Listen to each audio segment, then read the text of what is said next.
Aloha Wednesday, gonna swim and bike day. Woo! Do-do-do-do-do-do-do-do-do-do. Cause it's breakfast with Bob. And Poncho Man, welcome to day 3, Breakfast with Bob. We couldn't be more excited. We are at beautiful Huggo's on the Rocks. My name is Bob Babbitt, brought to you by Master Spas, SFuels Go Longer, HOKA Let's Fly, deboer wetsuits, Form Smart Swim Goggles, Zoot Sports, the original triathlon brand, Quintana Premium Plus Sports, and of course, our Challenged Athletes Foundation. Our next guest, we have never met before. I am so excited. She's from Germany. Svenja Thoes joins us. Hi, Svenja, how are you? Hello, Bob. It's a great pleasure being here. Thanks so much for the invitation. Well, as a first-timer, you are getting our very first Breakfast with Bob shirt. I'm going to get you up right now. Oh, my God. Such a fan.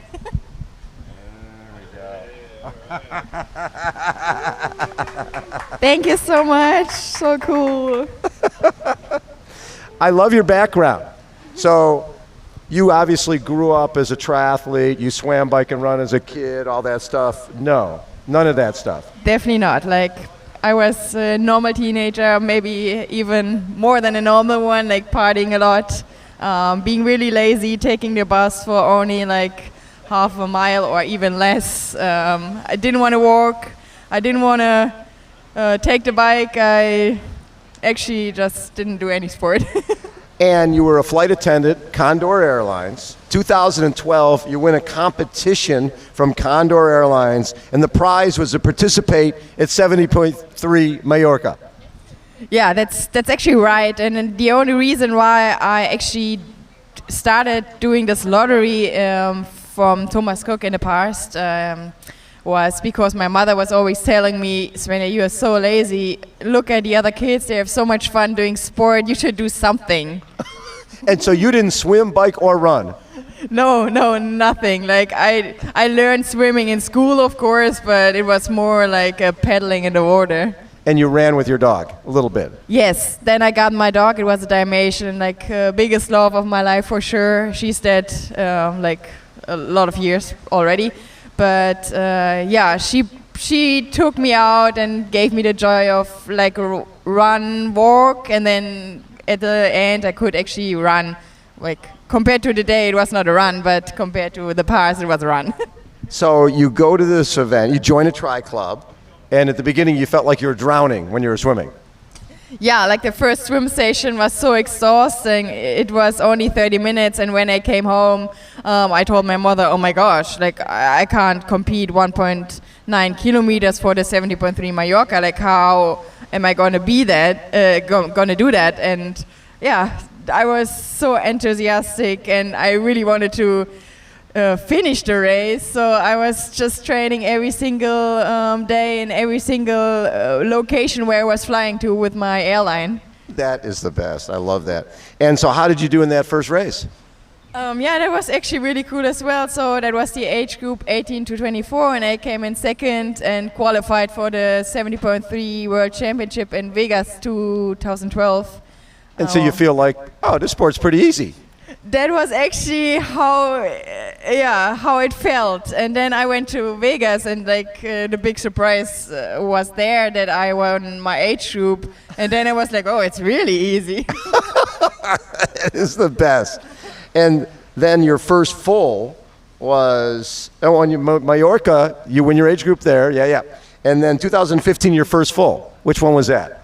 Oh yes, yeah. So 2015 was another funny thing. Like I had my second stress fracture in May that the same year, and the doctor told me, well, you can't run until what was it, October or so. And the race was the Ironman Mallorca again, the last race that was sponsored by my company. Yes. So I got again the hotel and the flight and stuff like that. So I could go for free. You gotta go. Yes, exactly. And then I was like, well, I go, and then I'm just swimming and biking, and until that point, I've never ridden that many kilometers on the bike. Right. And never run a marathon before, but yeah, I just went there and knew, well, I can't finish the marathon anyway, but I did. And then I was like 7th or 8th in the professional field, and lots of minutes, like almost half an hour before the second age grouper there. Of course, winning my age group at the Ironman Mallorca. And then my friend from Condor Airlines told me, you need to take the slot. And I was like, oh no, I don't want to go. It's too expensive. And she was saying, well, I borrow you the money. You should go. Maybe you will never go again. Wow. So she was the reason. She's called Simone. That brought me 2016 to the island the first time as an age grouper. And you came here for the first time. Yes. And how did you end up doing? It was crazy good. Like I won all age groups, like 20 minutes before the second age group woman in 2016. I came in with my time 15th professional overall. And then actually it was Michael Lovato who told me at the ceremony, Svenja, well, you achieved quite a lot in the age group, you should turn pro. And then I was like, I don't know, but he was convincing me, and now there I am trying hard. So did you end up leaving your job and turning pro? I'm still working as a flight attendant. You're still a flight attendant? Yes, I am. So you're a flight attendant and you're doing this professional thing. This is your side hustle. Yeah, exactly. Well, I would say like this year or like last year I started putting the sport in front, and the second job is flight attendant. So it's a part-time now. Nice. And so you came here first as an age grouper, and then you came here was it 19 that you came here again as a pro? And you finished 20th as a pro. Yeah, I was not happy with that as I had so much stomach issues on the run. Yeah. And I'm really aiming for that won't happen again. Like that. So when I look at this year you got Ironman Victoria. You got second there, and 6th at Challenge Gran Canaria, and 5th at the World Triathlon Long Distance Champs. Are you happy with your year so far? Compared to last season, I won 3 Ironmans. Yes, you did. That was way better for sure.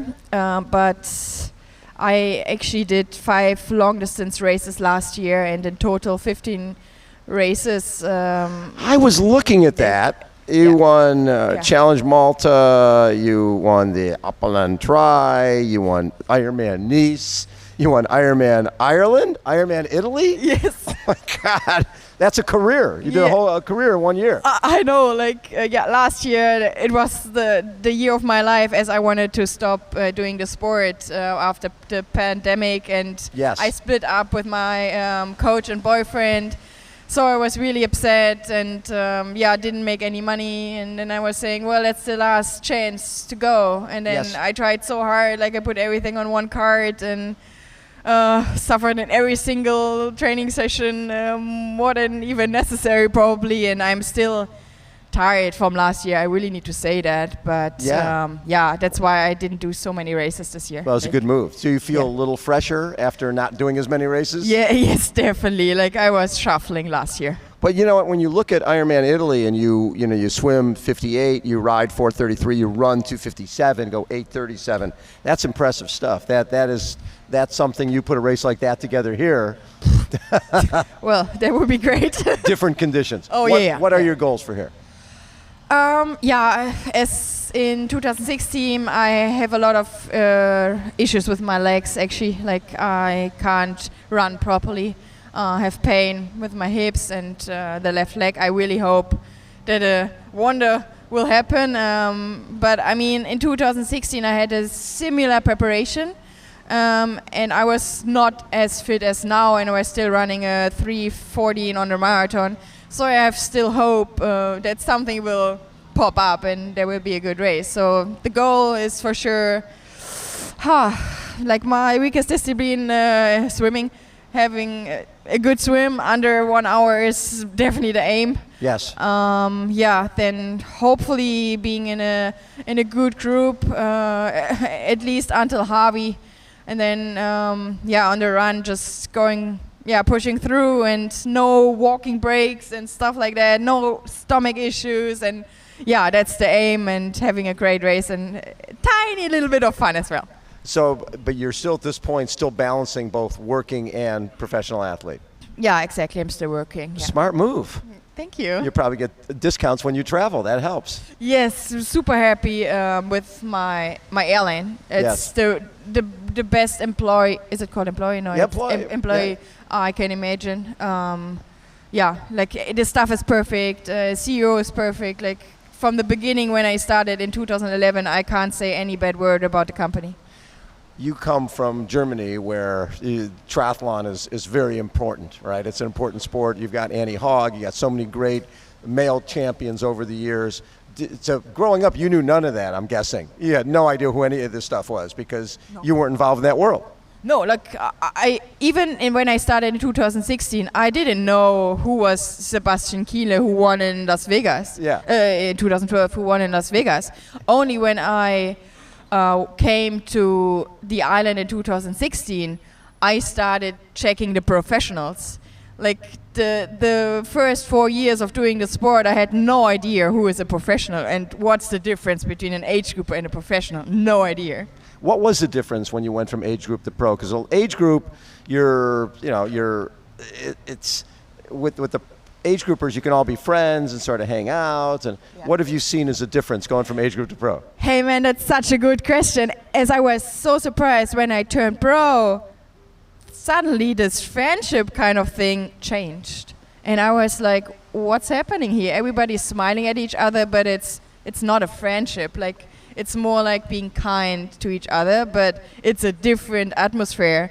And I like for the first 2 years, I just didn't understand what's going wrong, but that's how it is. I mean, that's the job, and at the end, we need to be faster than the other one to make money. And that's also a really good thing, and I'm happy that I have another job and don't need to relate on the triathlon only. As if there's an injury, it's difficult. Do you enjoy being here in Hawaii? Racing in Hawaii, was that worth your first trip here? Oh yeah, when I came in 2016, as I didn't want to come, it was crazy cool. Like it was, everybody who told me, Svenja, you need to go, it's a special place. I definitely confirmed that. Love it. Svenja, it's such a pleasure to get to meet you. Thank you so much. I'm excited you get our inaugural shirt. Look at that. How about a round of applause? Svenja Thoes, Poncho Man, take us out. Thanks, guys. It's Aloha Wednesday. We're gonna swim, bike, and run all day. Cause it's breakfast with Bob. And Poncho Man, everyone. Welcome again, day 2. Day 3.